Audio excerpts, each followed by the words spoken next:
Hello guys, this is Arun from Talk the Trail. Hope you guys are doing good.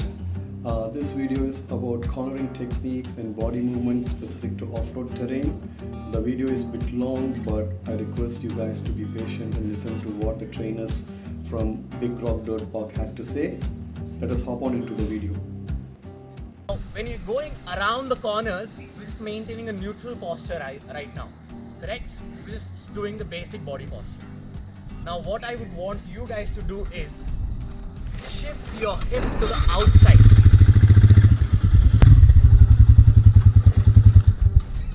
Okay, so this is the posture that you are maintaining, right? Sitting straight, hip in alignment with the motorcycle, no change in weight, correct? Now let's say he's going to do a left turn. That means the hip has to move to the right. Did you notice how much his hip moved? Right? Is his crack on the crack? Yes. So ideally the crack of your butt should be on the side or the edge of that seat. That one entire butt should be out. The crack should be here on the edge of the seat. The primary reason for this is because it changes the weight and the CG on the motorcycle, right? So when you're going in a straight line, the contact patch on the tire to the surface is about this wide, hypothetically. When you lean in for the corner, the contact patch shrinks. Now, the only way to increase that contact patch is by distributing the weight to the outside of the motorcycle so that the weight is much more distributed onto the tires, so the patch increases. Right? Sit up straight and handlebar straight, and now change direction. If you can see, the motorcycle tilted and there's a little bit more weight pressure on the tires. Right? Another thing to keep in mind, observe his upper body, in the sense the shoulder, the elbow. Now, what's happened to his elbows? Out. Correct. The outside elbow is up higher and the inside elbow is sort of not at that angle as it is the outside elbow. Right? What's happening to his shoulder?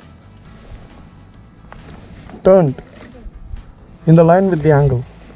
Uneven, probably that's his body problem. But so what I'm trying to tell is, what you said is right. It is turning. So the shoulder is following the hip. When he makes that movement with the hip, when he's taking that hip out, the shoulder has to follow the hip. If that doesn't happen, then his spine is gonna be crooked. Just make the hip, not the upper body. Just the hip. If you see, no. Move your hip. See, you're not able to at all because he's built that muscle memory, right? So if you don't follow the shoulders with your hip, or if you don't follow the shoulders with your hip, then spine is gonna get crooked, the body posture is gonna go all wrong, and the weight distribution is not gonna be effective. Now where are we gonna look? Straight.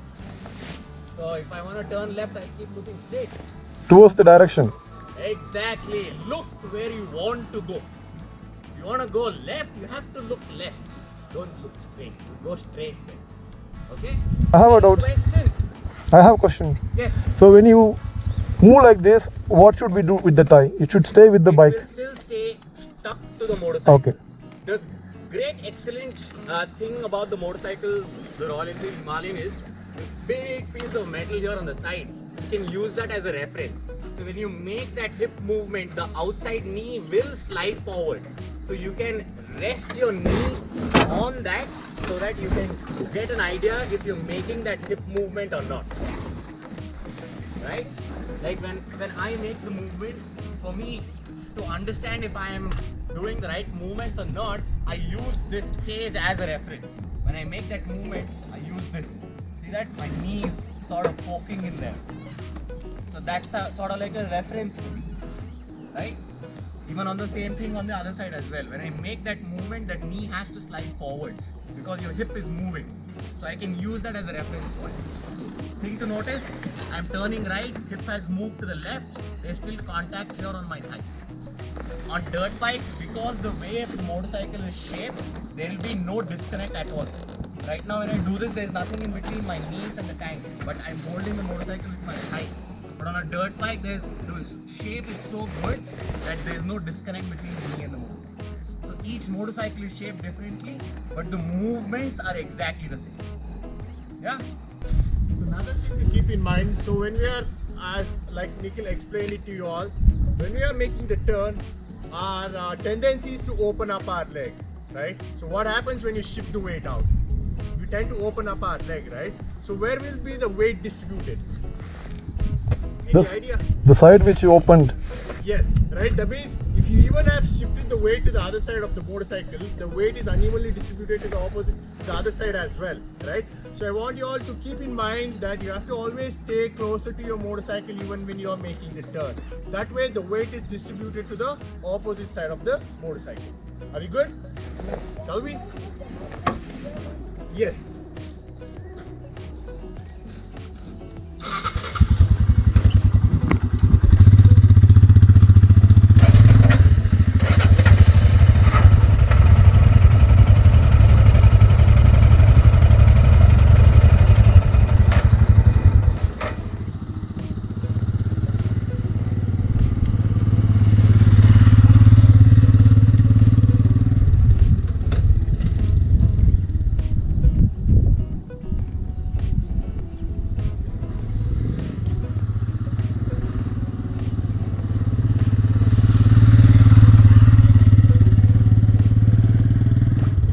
Everybody's faced this scenario, tight U-turn, right?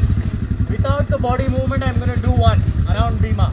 See how that feels or how it looks.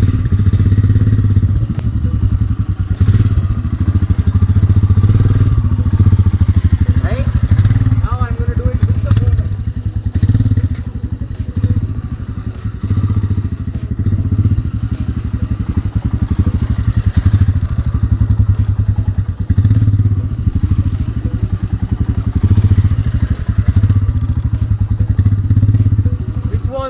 Tighter But to second. with the movement, right? So that movement definitely helps a lot, right?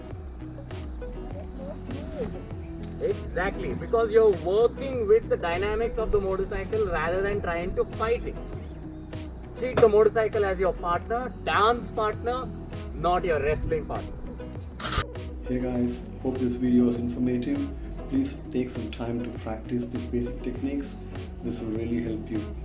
Please like, share and comment, and if you haven't subscribed to my channel, please do subscribe. Thank you very much. Cheers all.